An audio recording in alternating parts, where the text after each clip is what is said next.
एकीकडे भाजीपाला बाजारात चांगलाच भाव खातोय तर दुसरीकडे शेतकऱ्यांनी पिकवलेल्या काकडीला कवडीमोल दर मिळताना दिसतोय।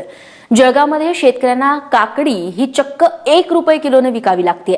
त्यामुळे ही काकडी विकण्यापेक्षा रस्त्यावरती फेकून देणं शेतकरी पसंत करतोय।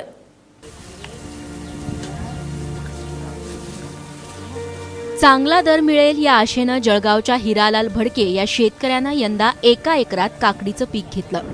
मात्र बाजार गडगडला। व्यापाऱ्यांना अवघ्या 1 रुपये किलोनं काकडी विकावी लागली। शेवटी ही विकण्यापेक्षा फेकून देण्याचा निर्णय हिरालाल यांनी घेतला।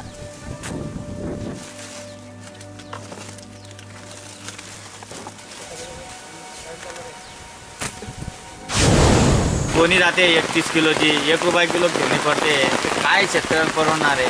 आतापर्यंत जो 50-60 हजार रुपये खर्च झालेला आहे आणि आतापर्यंत त्याचा अजून म्हणजे 15,000 रुपये सुद्धा मालाचे जमा झालेले नाही आहे। कंडिशन अशी झालेली आहे की कोणी घेत नाही मार्केटमध्ये, तर तोडून सण बाहेर फेकावं लागतोय। मला अशी वेळ आली शेतकरी, आता कोणत्या अनुदानानं माल उपट्याची बारी टाईम येऊन गेला आहे। आता काय करणार आहे?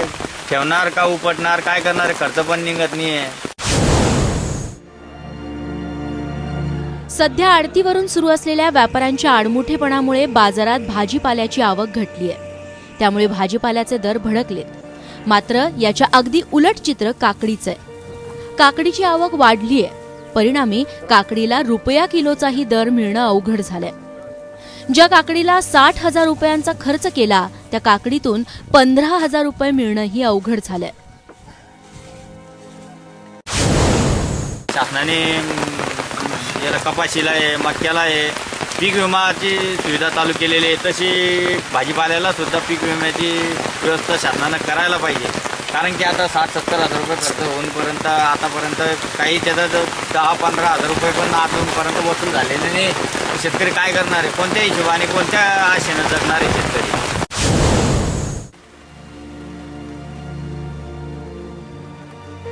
बाजारातील अस्थिर दरांचा फटका शेतकऱ्यांना बसताना दिसतोय। त्यामुळे भाजीपाला पिकांचा पीक विम्यात समावेश करावा अशी मागणी भाजीपाला उत्पादक शेतकरी करतात। चंद्रशेखर नेवेसह ब्युरो रिपोर्ट, एबीपी माझा, जळगाव।